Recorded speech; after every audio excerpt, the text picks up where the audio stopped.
বাংলাদেশের এক নম্বর শত্রু। ভারতকে যারা শত্রু না মনে করে তারাই দেশের শত্রু। ভারত তার 5টা গোলাম সরকার দিয়ে 18 বছর এই জাতির উপরে ক্রস ফায়ারের খড়গ চালিয়েছে।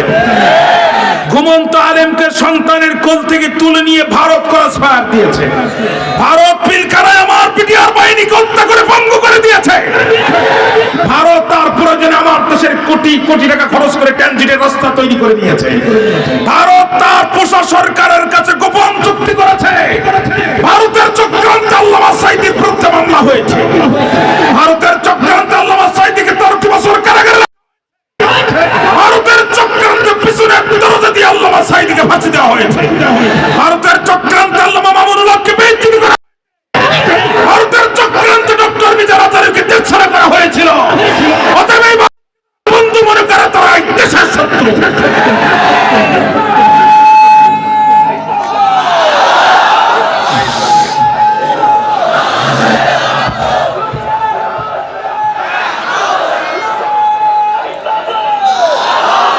তোমাদের ওই পচা পেঁয়াজ আমাদের আর লাগবে না, ও তোমরাই খাও।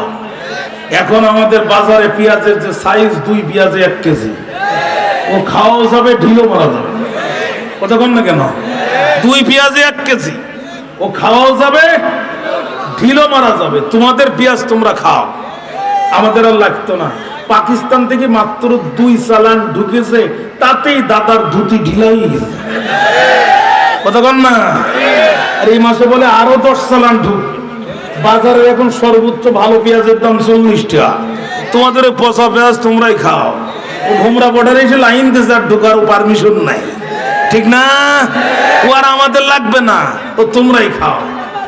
হ্যাঁ, আমাদের প্রধান উপদেষ্টা পিএইচডি হোল্ডার, ইউনিভার্সিটির প্রফেসর, গোটা পৃথিবীর বর্তমান সবচেয়ে সম্মানিত মানুষ।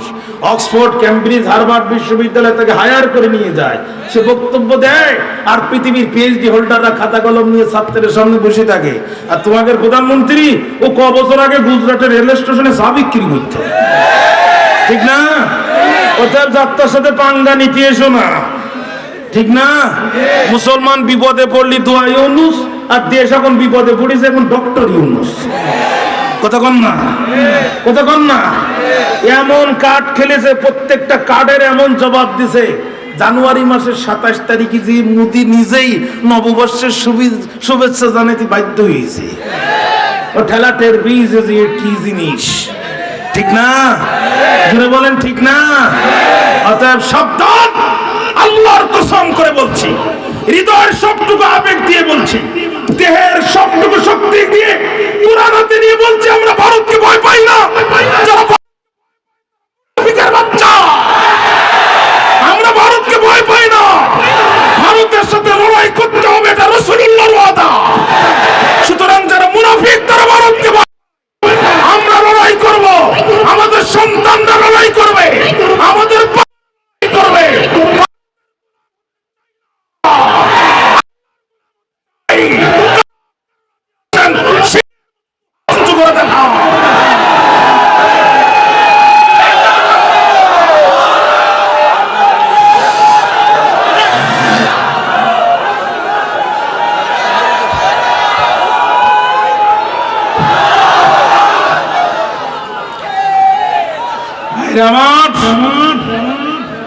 আর ওই যে রিপাবলিক বাংলা এক বলম বিক্রেতা আছে না, এতে শুধু চিংড়ি মাছের মতো লাভ নাই। কতক্ষণ না? এতে দেখাচ্ছে ভারতের উগ্রপন্থীরা নাকি আমাদের সাথে যুদ্ধ করার জন্য সীমান্তে ভিড় জমাচ্ছে। আমরাও তো বলতেছি দাদা শুধু ঢোকো। 90,000 সৈন্য নিয়ে পাকিস্তান 9 মাস টিকতে পারেনি, এর নাম বাংলাদেশ। এত পরিমাণ খাল আর বিল, ওই একটা ট্যাঙ্কও পার হবেন না। কতক্ষণ না? 18 কোটি মুসলমান যখন নারায়ে তাকবীরের আওয়াজ দেবে, হাতের মুষ্টি মারবে, ঝুঁটি নিয়ে পালানোর টাইম পাবে না। অতএব বাংলার তৌহিদি জনতা জেগেছে, ইমানের দাবিতে গর্জে উঠেছে, বন্দুকের সামনে বুক চেতিয়ে দিয়েছে। এই দেশে কোরআনের সমাজ কায়েম হবেই হবে। করতে পারবে না। গোটা পৃথিবীও যদি একদিকে যায়, 18 কোটি মুসলমান শাহাদাতকে বেছে নেবে, কোরআনের সমাজ থেকে পিছনে যাবে না।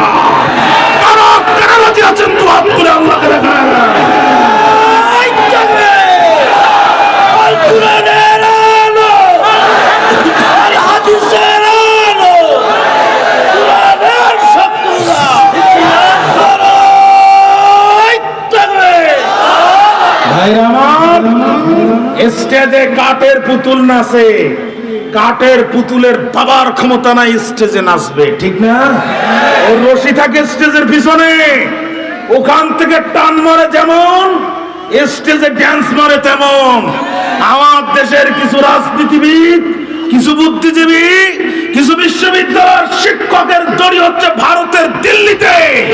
আল্লাহর কসম, দিল্লির কোন পুতুলকে এই দেশে আর নাচতে দেওয়া হবে না।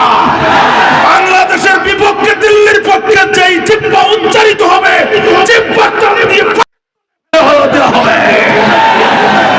এই দেশে আমরা ভারতের গোলামিকে আর প্রাধান্য দিতে চাই না। কোরআন বুকে নিয়ে দুর্বার গতিতে সামনে এগিয়ে যেতে চাই। রাজি আছেন না? আবু লাহাবের সাথে নবীর সম্পর্ক ছিল চারটা। জোরে বলেন কয়টা? 1 নাম্বার আপন চাচা, 2 নাম্বার জন্মে বেশি খুশি, 3 নাম্বার নিকটতম প্রতিবেশী, 4 নাম্বার হচ্ছে ডবল বিআই। 4 নাম্বার কি?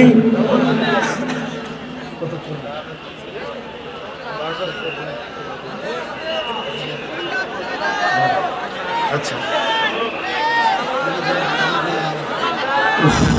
মাইক তো গান শেষ করে দিচ্ছে, টান দিয়ে সাইডের মতো হয়তো বলছিলেন, মাইক গান শেষ করে দিচ্ছে।